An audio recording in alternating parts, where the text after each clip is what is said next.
what we're weighing when we make these decisions and what we're weighing when we put a push-button lock or a blue lock on a door is someone's life versus convenience. And that's what it comes down to. Welcome to Access Granted, a peek inside the real-life stories of physical security professionals. Now, here are your hosts, Justin, John, Ryan, Cody, and Brandon. Welcome back, everybody. We're back this week, like we said, to talk to you about school safety. I'm here with John, Ryan, and Justin. And again, we brought Cody, that handsome devil, back into this studio with us. We're going to try to make this one a little more serious. It's about school safety, about your kiddos, being safe at school. So we're going to try to control the flow, and we're going to try to talk to you about different hardwares, access control types, and even maybe a few cameras.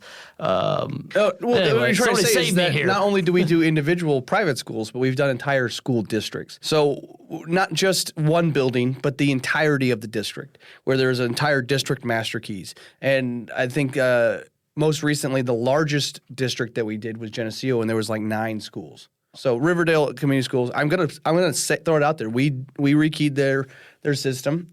We put them on a high security restricted keyway, and they now have a master key that goes throughout the entire district. We controlled ingress, which is the movement into the 2 specific doors that had access control that another vendor had done.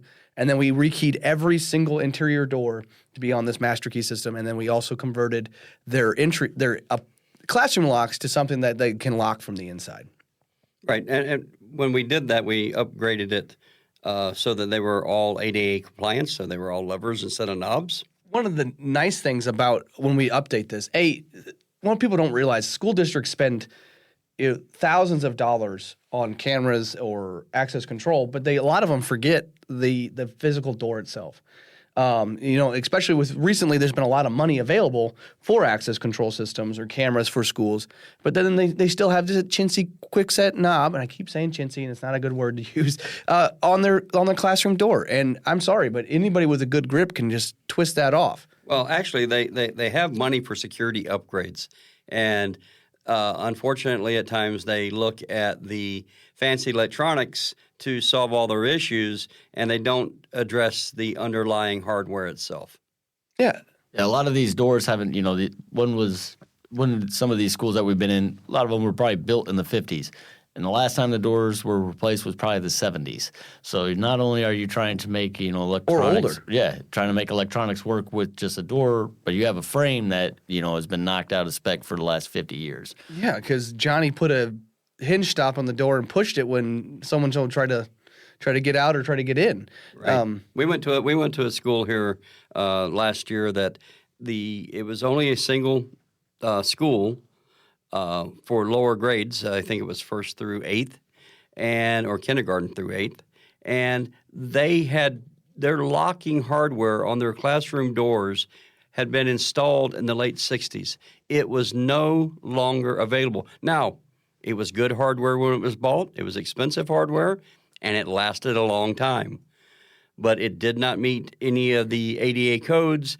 It was all had to have a key to lock and unlock every, to do it, and there was no way to secure it. So we went in, we brought it up to code with levers for ADA.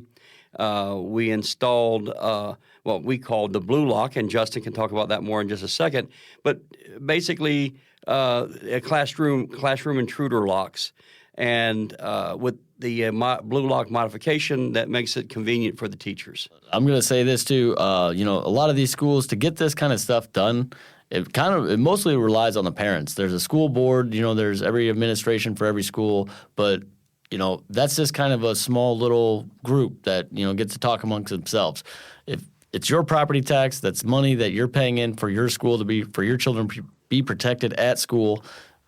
Make sure they're using it. So go to your school board meetings, talk to them about it, bring it up to them, and there's grants and other ways to come about finding this money to get this done. Not only are there grants, but everyone thinks the electronics are the way of the future, and they are for some doors.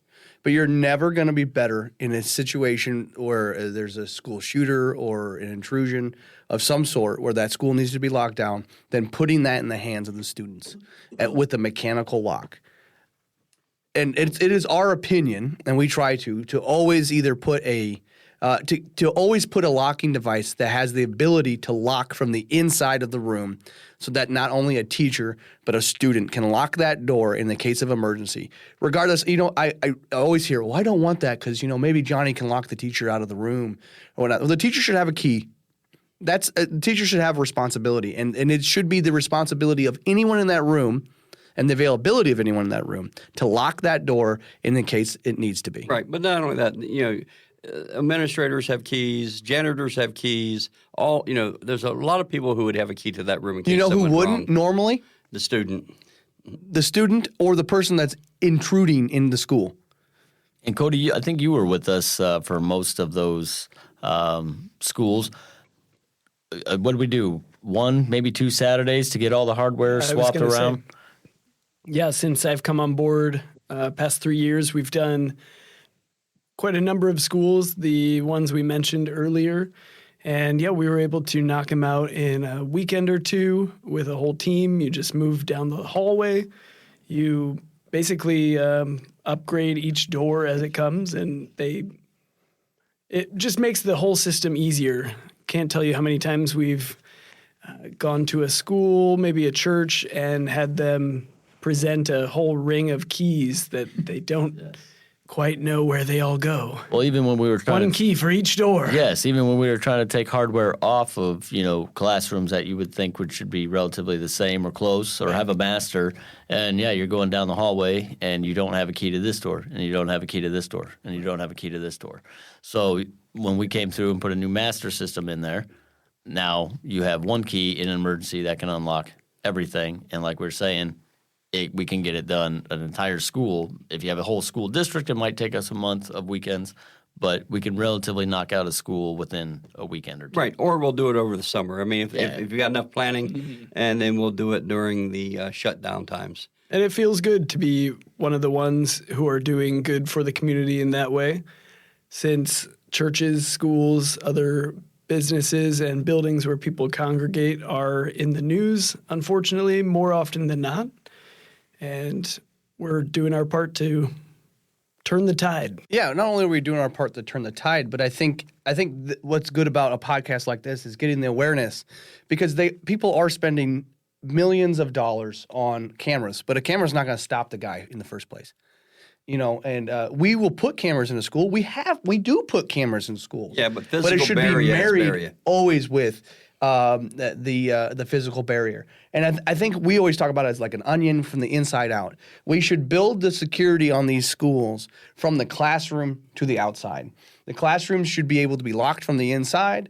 That's keyed on a master key system, so that if something should happen, the Knox box is available for the fire department or the police department to access.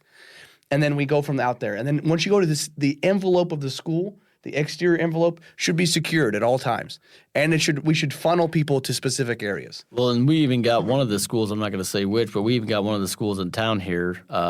Ryan's kids go to that school. And after Ryan went up and talked to them and, told them what we can and how we can enhance their security, we didn't just touch the exterior doors. We touched every door, every classroom door, and we put on what we call a BLU-LOQ. Ryan, you want to kind of explain what that is and why we put it on? The BLU-LOQ makes it super simple to lock a door from the inside of a door so that even a child could do it. It's just a ADA-approved thumb turn that can go on the inside lever handle of a classroom intruder to make it so one full spin of that thumb turn will lock the outside handle, and one full spin the opposite direction will unlock the outside handle. So it even has, lock and an arrow written on it so that it's very, very easy for somebody to know how to lock it up and secure that room as fast as possible. And, since my kids are there and they have that type of lock, I know that they could lock down their room very easily. Well, that was going to be my other question. Did the boy think it was really cool that, he could show all his friends that he knows how to work it and knows what it is since his dad put it in? He just says, Dad did that. Yeah. Well, the nice thing about the BLU-LOQ is not only does a hand do it, you can do it with your elbow. Hell, you can do it with your nose. I mean, you can lock that door really, really quickly. The nice thing is when we came, the reason we developed the BLU-LOQ was because we came across this scenario where we had done the rest of a school district with a push button, an entry function lock. So there's a button on the inside to lock the door. And then an architect had spec'd something that's called a classroom intruder, which is keyed on both sides. And the district's like, we want a push button lock on each one of these doors, but we don't have the funds to replace all of this hardware that we just installed on this remodel. So we sat down and we said, well, there's got to be a way to make that key into a thumb turn.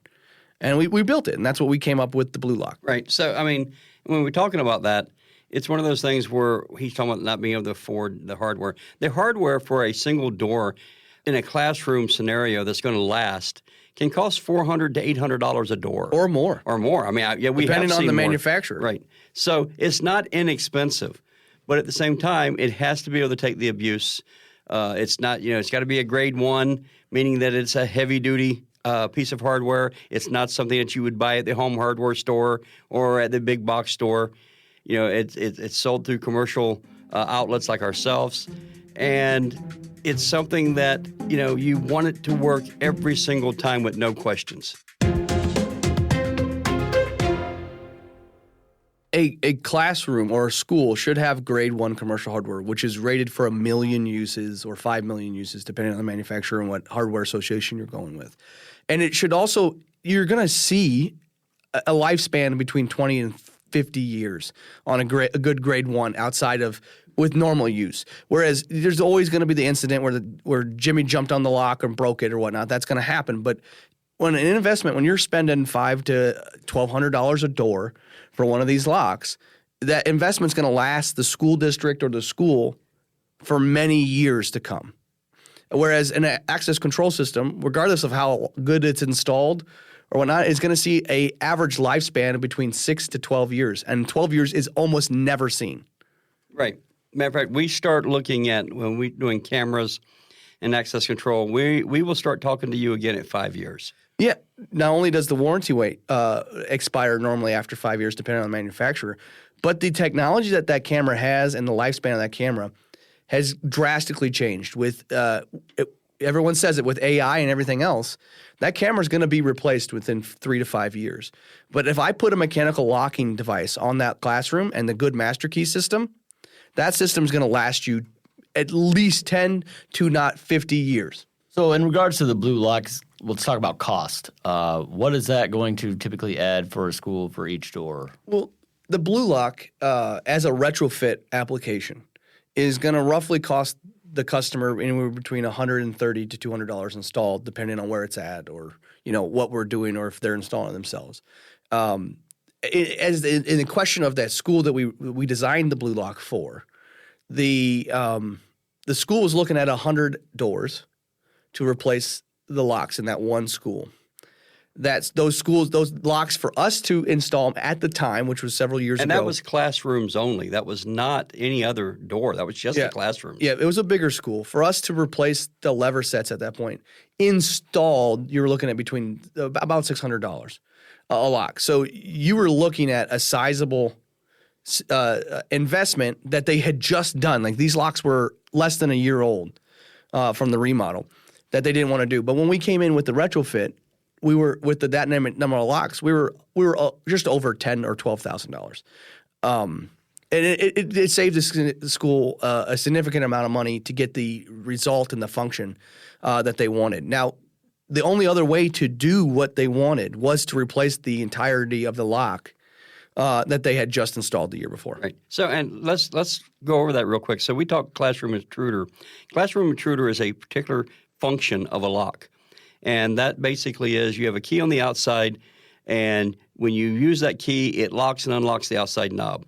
But then on the inside, instead of having a push button or anything else, you also have a key cylinder, and you have a key. It can be the same. It can be a different key.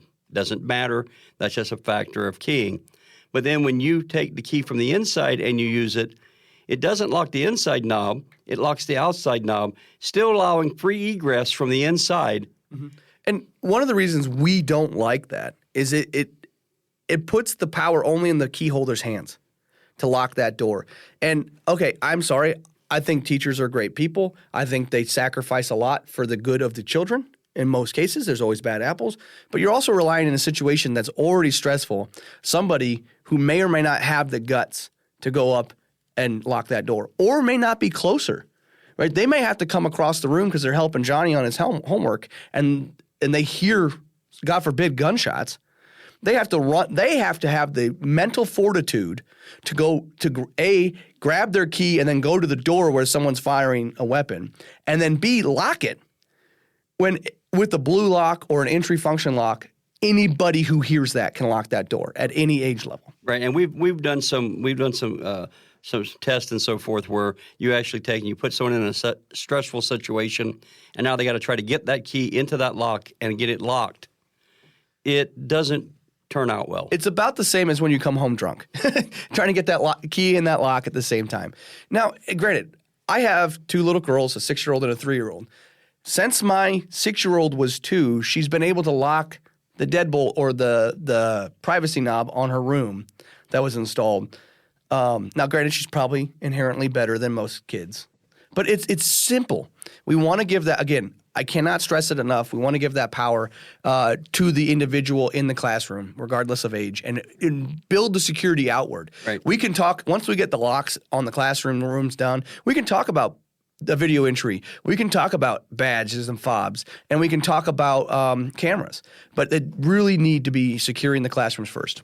What we're weighing when we make these decisions, and what we're weighing when we put a push-button lock or a BLU-LOQ on a door, is someone's life versus convenience. And that's what it comes down to.